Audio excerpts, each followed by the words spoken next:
Dans les titres de l'actualité au Bénin ce samedi, dialogue entre les partis politiques. L'œuvre est de l'Institut pour la gouvernance démocratique qui permet aux formations politiques de se parler malgré leurs divergences. C'est à l'occasion d'une initiative dénommée Caucus des dirigeants des partis politiques autour des défis du système partisan en Afrique. On en parle dans ce journal. À suivre également ce soir la fin officielle des Master Coach internationaux venus de 9 pays d'Afrique et d'Europe. Pendant 5 jours, ils ont appris le coaching des petites et moyennes entreprises. Nous vous ferons vivre l'ambiance de la cérémonie officielle de remise des certificats. Et enfin, hommage ce soir à une bibliothèque du Bénin qui a brûlé. Il s'agit du professeur Honorat Aguessi qui fut un scientifique qui a marqué son temps. Ses collègues universitaires continuent de lui rendre hommage et de le célébrer. Un colloque international en hommage posthume est organisé même à l'université d'Abomey-Calavi. Voilà pour le programme. Bonsoir à tous. L'Institut pour la gouvernance démocratique permet aux formations politiques de se parler malgré les divergences au Bénin. C'est à l'occasion d'une initiative dénommée Caucus des dirigeants des partis politiques autour des défis du système partisan en Afrique. L'initiative a eu lieu dans le cadre du programme Renforcement et appui pour des partis politiques inclusifs et démocratiques, la première édition de cette rencontre de Cotonou avec William Judica et Clécan. Notre pays a connu, à partir donc de cette date, une révolution, un système marxiste-léniniste, mais fondé suffisamment sur le patriotisme, l'engagement pour la nation. Je crois que ça, aujourd'hui, ça manque.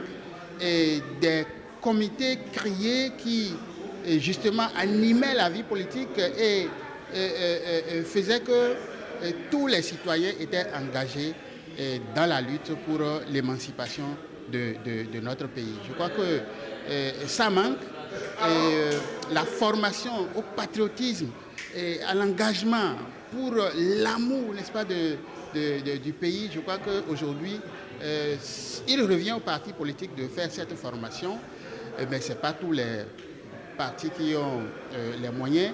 Et aussi, nous sommes tournés beaucoup plus vers la diffusion de nos programmes, de nos organisations afin de faire face aux différentes échéances électorales et l'éducation, disons, à la citoyenneté.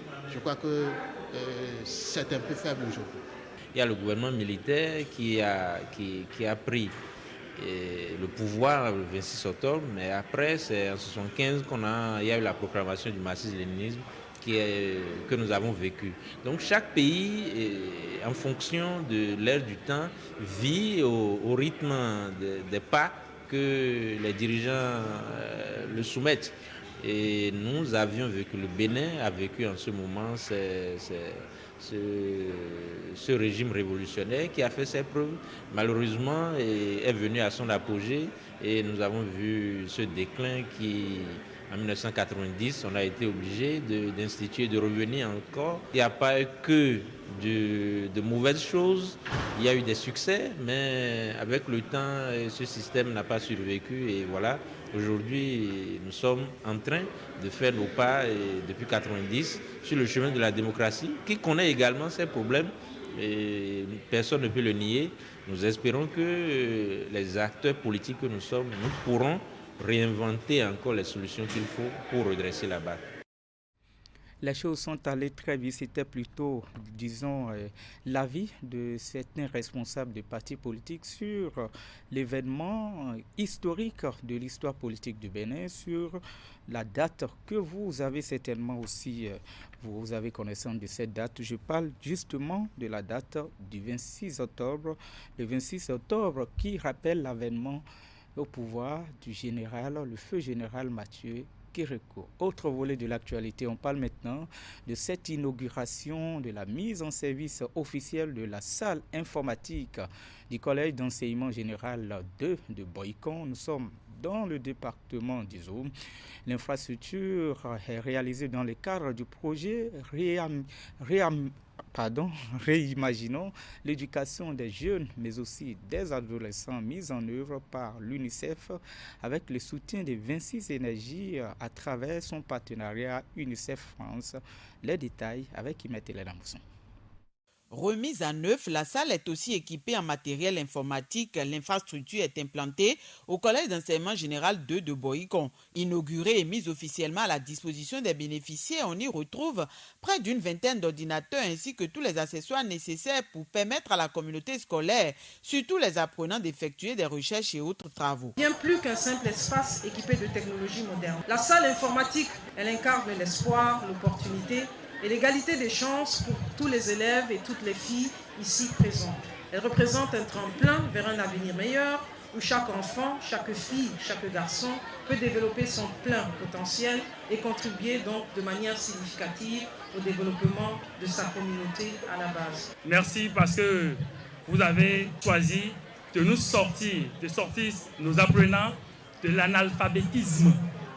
Parce qu'aujourd'hui, celui qui ne sait pas manipuler l'ordinateur, il lui reste des choses. Déjà, nous vous donnons la garantie et l'assurance que ces ordinateurs seront sécurisés de façon à ce que, à votre prochaine descente ici, vous ayez envie de nous faire d'autres choses. Fruit de la collaboration de plusieurs organisations engagées pour le développement éducatif, l'initiative est l'aboutissement d'un processus enclenché depuis mai 2022. Cette salle informatique est réalisée dans le cadre du projet Réimaginons l'éducation des jeunes et adolescents porté par le Fonds des Nations Unies pour l'enfance UNICEF, soutenu par Vinci Énergie. L'organisation vient ainsi une fois encore donner la preuve de son engagement à accompagner le gouvernement dans la concrétisation de sa vision dans le secteur de l'éducation. L'éducation, c'est quand même un socle pour chaque enfant, chaque élève. L'éducation de qualité, donc, qui est accompagnée par le digital.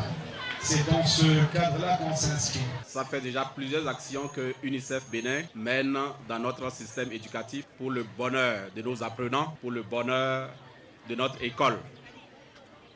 Je voudrais à votre suite dire merci à l'UNICEF et à Vinci Énergie parce que ce qui se fait aujourd'hui cadre bien avec le programme d'action du gouvernement puisqu'il s'agit du numérique. Nous allons mettre en place un dispositif de maintenance, bien évidemment avec vous-même, un dispositif d'utilisation pour que nous nous assurions que l'utilisation est vraiment rationnelle. Je voudrais pouvoir compter sur vous pour que cette salle soit utilisée comme cela se doit. En plus du CEG de Boïkon, l'initiative est élargie à 15 autres collèges et lycées des départements de la Liborie, de la Takora, du Borgou et de la Donga. D'ici 2026, plus de 11 000 jeunes et adolescents, dont 5 600 filles, seront impactés. L'idée est de créer un environnement scolaire de qualité, favorisant l'accès au numérique et à l'éducation digitale. Et puis, en marge de cette inauguration, nos collègues de la rédaction ont interrogé le ministre en charge de l'enseignement secondaire sur la situation des AME, des aspirants au métier d'enseignant, notamment sur la masse horaire attribuée à ces derniers dans les établissements d'enseignement. Et bien, voici la réponse de Kouaro Yves Tchabi. Non, je voudrais rassurer nos enseignants en général et les AME en particulier. Nous ne pouvons rien réussir sans les enseignants et surtout sans les AME qui sont les plus nombreux. Alors, leur ras-le-bol, je comprends, mais ce n'est pas fondé sur un texte officiel. Je ne sais pas s'il y a un arrêté ou une note de service qui dit ce que j'entends là. Nous avons fonctionné, en tout cas depuis 2 ans, 3 ans avec eux, et je crois qu'ils ont pu observer d'eux-mêmes que leurs conditions de vie et de travail s'améliorent. Je me rappelle, lorsque nous avons commencé la mise en œuvre de ce programme, ils étaient nombreux à avoir plus de 30 heures. Je me rappelle que lorsqu'on a débuté, ils étaient nombreux à parcourir 5 établissements, voire 6, pour pouvoir donc réunir toutes les heures, ainsi de suite, ainsi de suite. Depuis lors, vous pouvez observer avec nous-mêmes qu'aucun AME n'a 30 heures. On parle de 28 heures, mais je ne crois pas qu'il y ait un test qui en parle. Ensuite, vous pouvez aussi observer avec nous qu'aucun AME ne fait plusieurs établissements pour pouvoir couvrir donc, la totalité des heures. En tout cas, pas plus de 2. Je n'en connais pas de 3, 4, 5 comme avant. Vous avez pu observer avec moi que le gouvernement lui-même, sans que les AME ne le demandent, a amélioré donc, les conditions de vie en passant de 9 mois de salaire sur 11. Vous avez pu constater avec moi que sans que les AME le demandent, le gouvernement a décidé de son propre chef de reverser les AME qui totalisent un minimum de 3 ans d'ancienneté dans la fonction publique. Je crois que c'est la preuve que les choses avancent et s'améliorent. Je voudrais que cette polémique s'arrête et que nous nous mettions tous au travail. Nous travaillons à stabiliser les AME. Les nouveaux qui sont dans la base, nous allons leur faire appel en fonction des places encore disponibles. Autre volet de l'actualité, les forces armées béninoises qui ont organisé jeudi la journée des attachés de défense. C'est une journée qui a été meublée de plusieurs activités, dont les échanges entre attachés de défense de plusieurs pays accrédités au Bénin sur les questions liées à leur domaine. La journée s'est déroulée au siège de l'état-major de l'armée béninoise, assise à Cotonou. Regardez. Ils sont une dizaine d'attachés de défense qui ont répondu présents à cette journée qui les met à l'honneur. Outre ceux du Bénin, on peut aussi compter les attachés de défense venus du Cameroun, des États-Unis, de la France, de la Belgique, pour ne citer que ceux-là. L'organisation de cette journée, qui est à sa première édition, vise plusieurs objectifs, notamment le renforcement de la coopération militaire entre le Bénin et ses différents pays. Elle offre ainsi un espace physique pour des échanges interactifs directs allant dans le cadre de la dynamisation et de la redynamisation des différentes activités de coopération que nous menons ensemble. La présente rencontre offre donc en second lieu, une occasion pour faire un point de situation à travers les présentations que nous aurons tout à l'heure de l'engagement des FAB dans la partie septentrionale du pays face à ces groupes terroristes et discuter ensemble des tenants et aboutissants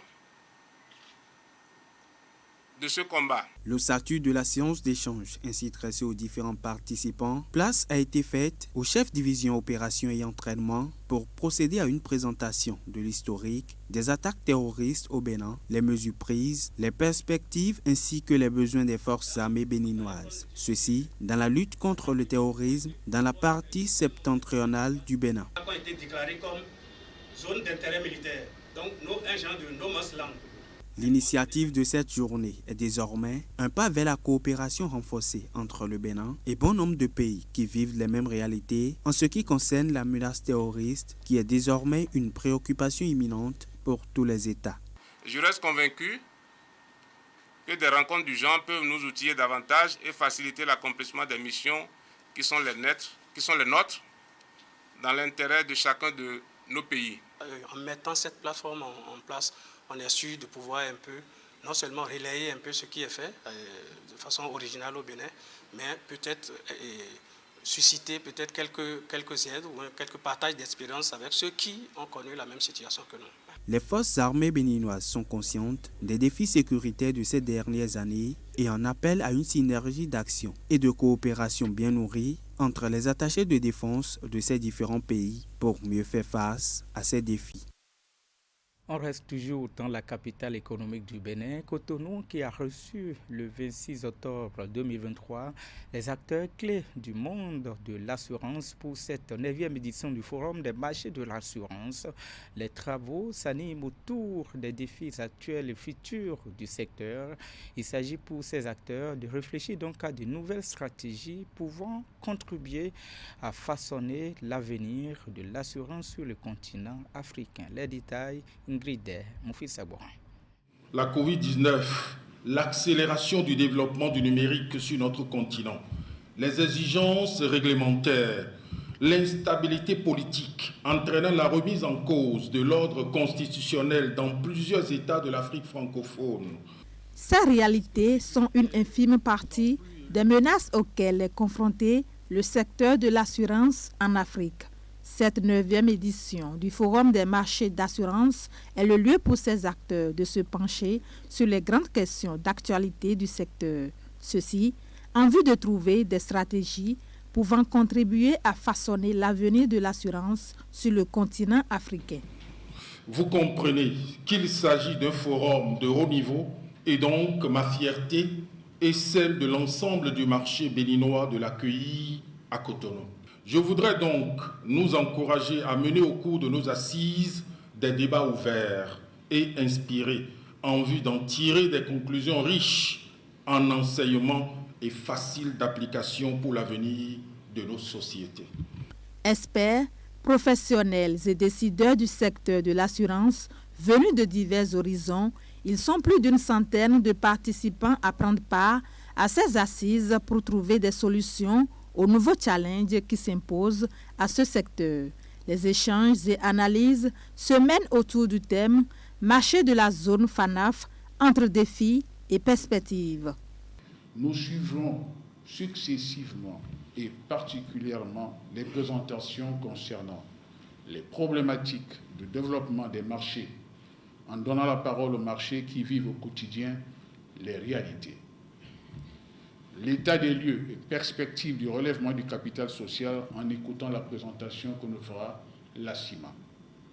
L'approche genre en écoutant une présentation sur le partenariat Banque mondiale FANAF en cours. Vos assises permettront de faire, entre autres, un état des lieux des marchés et perspectives de développement, une présentation des résultats de l'étude d'impact sur les assurances obligatoires et un état des lieux et des perspectives sur le relèvement du capital social des sociétés non-vie. Au regard de l'importance de la rencontre qui s'étend sur 2 jours, plusieurs panels sont prévus pour approfondir les réflexions. Et toujours parlant de l'assurance, la mise en place de l'assurance agricole au Bénin qui préoccupe le ministère de l'Agriculture, de l'Élevage et de la Pêche et les acteurs du monde agricole. Une étude de faisabilité a été réalisée et la restitution de ces résultats a fait l'objet d'un atelier tenu jeudi à Cotonou. Regardez. Comment développer l'assurance agricole au Bénin? La question a fait l'objet d'une étude commanditée par le ministère de l'Agriculture, de l'Élevage et de la Pêche à travers le Fonds national de développement agricole. 2 cabinets ont conduit l'étude de faisabilité dont la restitution des résultats a mobilisé ce jeudi 26 octobre les différents acteurs des chaînes de valeurs agricoles, les institutions financières, les compagnies d'assurance et les partenaires techniques et financiers. L'initiative veut révéler le potentiel assurantiel du Bénin.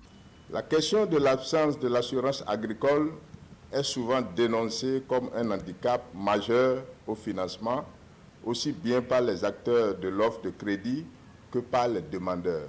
Réussir à affronter cette question en mettant en place des produits d'assurance agricole adaptés à une étape majeure de la politique du développement de l'agriculture est quand même primordial.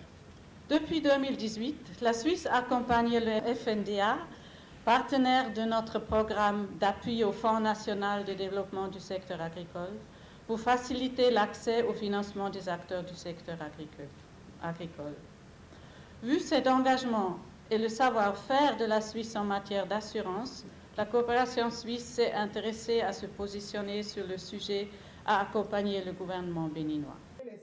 Depuis 2010, plusieurs initiatives ont été prises pour la mise en place d'une assurance agricole au Bénin avec la création d'assurance mutuelle agricole du Bénin. La MAB est une compagnie d'assurance de type mutualiste créée par les producteurs agricoles du Bénin avec le soutien de l'État. Elle avait pour vocation la promotion de l'assurance agricole au Bénin. Mais comme l'a révélé cette communication, des difficultés et des obstacles de diverses natures n'ont pas permis de concrétiser cette ambition au profit du monde agricole.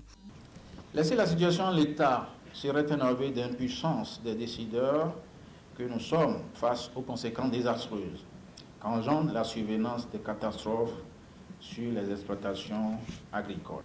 Mon rêve Et bien, ceci a débouché sur un projet pilote qui va être donc éprouvé.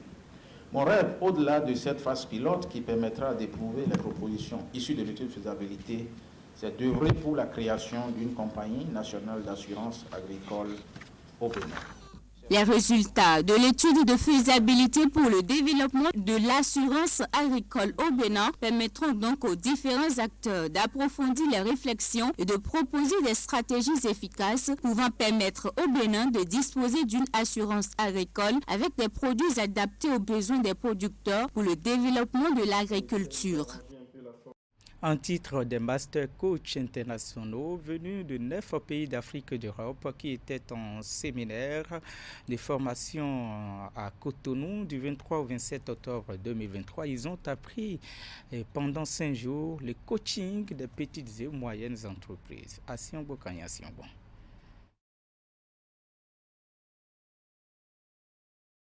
Les participants au séminaire de formation des Master Coachs internationaux repartent avec chacun un certificat.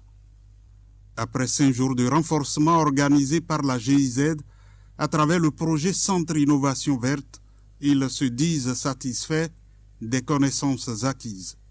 Aujourd'hui, nous sommes vraiment très fiers d'appartenir à l'association internationale SME Loop. C'est une fierté d'avoir cette carte et que nous serons désormais des ambassadeurs du SME Loop. Nous, on est des structures du privé, on a été identifiés, on serait nombreux à vouloir faire entrer dans ce bus-là pour faire ce voyage, mais on a été honorés. Et nous sommes très honorés et nous voulons vous témoigner nos sincères remerciements pour cet état des choses. Du côté des organisateurs aussi, c'est la satisfaction d'avoir pu atteindre l'objectif visé. Et comme j'ai entendu maintenant vos impressions, ça m'a tenu vraiment au cœur. J'ai vu que vous avez vraiment apprécié la chose. Vous avez même utilisé le mot ambassadeur et je pense c'est ça que je voudrais que vous êtes. Certainement avec la participation qui vous a fait monstre et puis toutes les contributions, je suis certain que les objectifs de l'atelier sont atteints.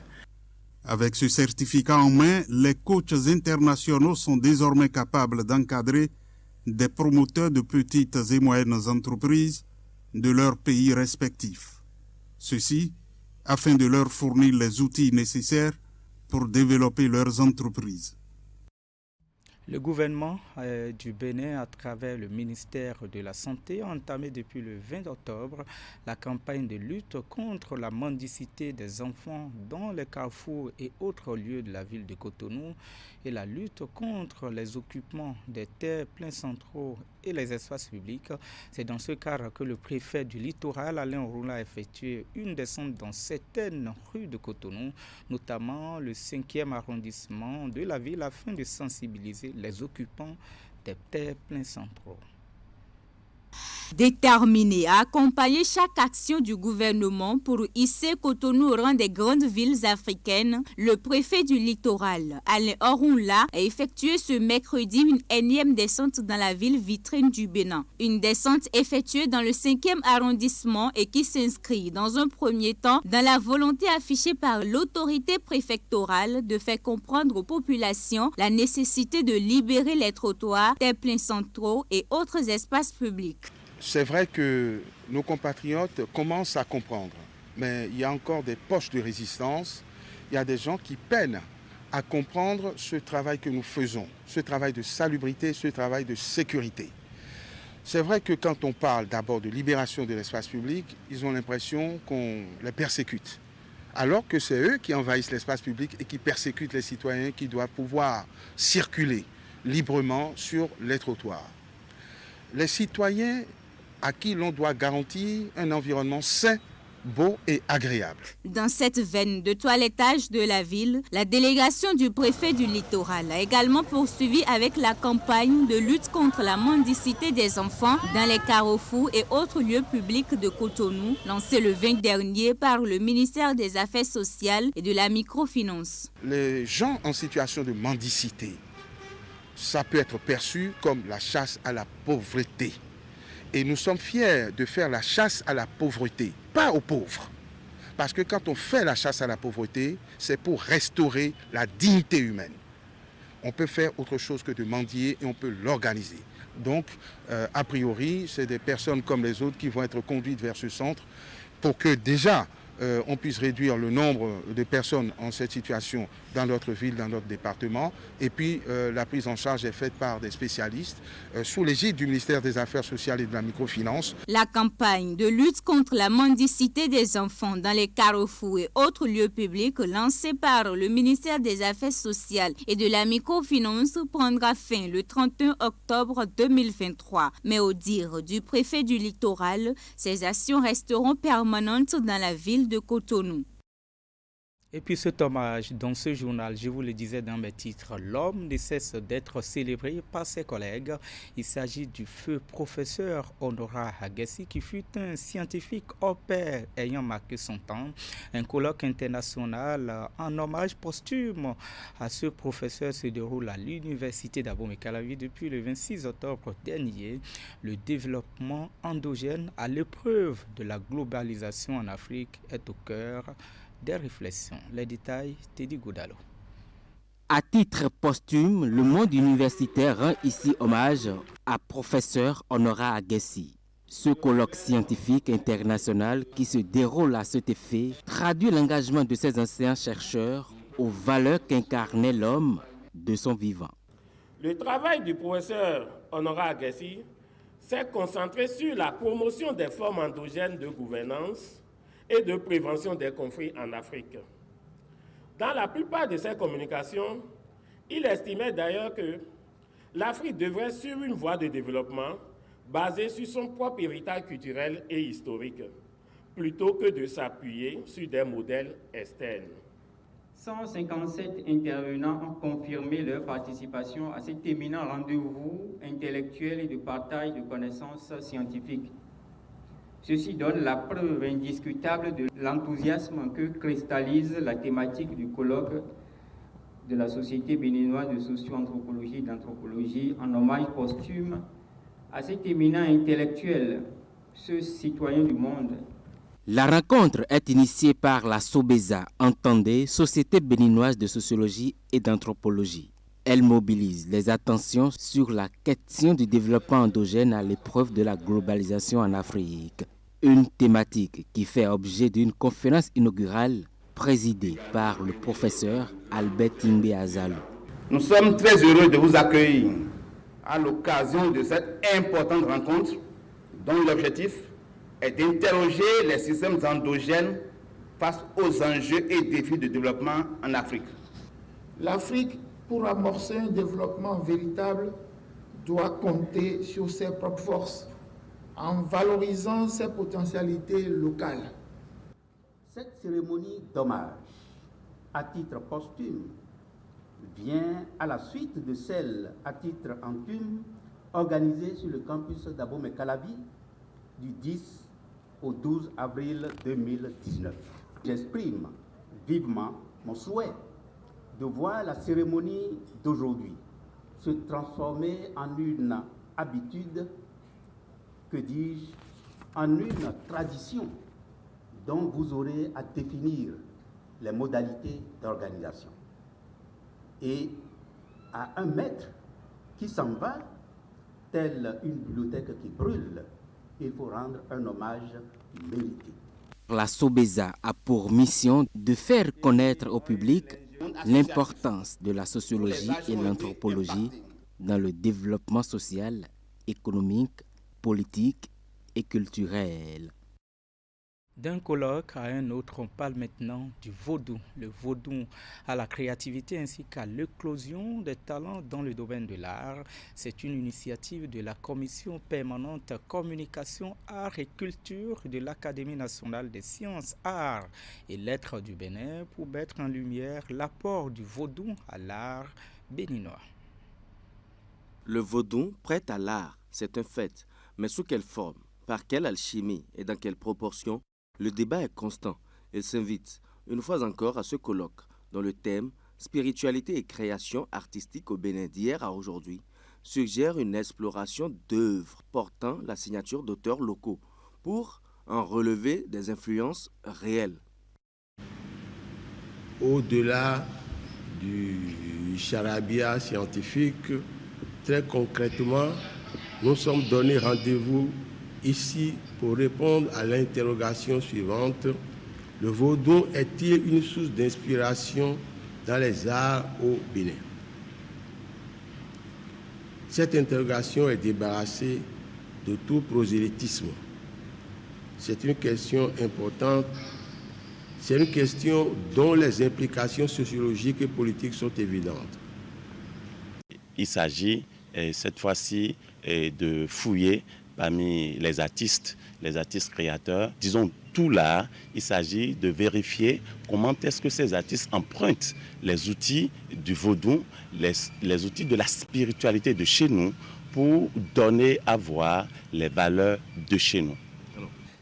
Je ne pense pas que quelqu'un puisse écrire une œuvre littéraire sans faire référence à sa propre spiritualité, c'est-à-dire à son moi intérieur et à son moi culturel, à son identité culturelle. C'est pratiquement impossible. Initiatrice de ces assises, la Commission permanente communication, art et culture de l'Académie nationale des sciences, arts et lettres du Bénin, à travers ces assises, entend mettre en évidence la relation filiale entre le vaudou et la créativité nationale dans une perspective bien précise. C'est une révalorisation de notre culture. Je dis culture grand C. Parce que vous avez vu, la première communication parlait de Sambani. Sambani, c'est typiquement Bariba. Et la deuxième communication parle des œuvres de Kedom Belli sur Aladaouin. Aladaouin, c'est typiquement du sud du Bénin. Oui, la finalité, c'est de vulgariser, c'est de sensibiliser. Vous savez, quand on fait un colloque, après, il y a les actes qui sortent. C'est-à-dire, ce que chacun aura dit, ça sort et on prend, on publie.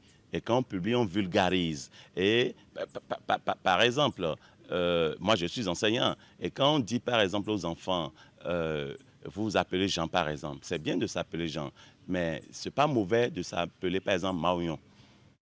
Ces assises, ce sont au total 2 jours de travaux pour 4 panels accueillant chacun une série de communications suivies de débats autour des thèmes tels que culte des morts et création artistique chez les Bariba, théâtre moderne et vaudou au Bénin, croyances et religions endogènes dans la poésie au Bénin, pour ne citer que ceux-là. C'est la fin de ce journal préparé par l'ensemble de la rédaction. Merci de votre fidélité. À demain, 19h30, avec le même plaisir. Bonsoir chez vous.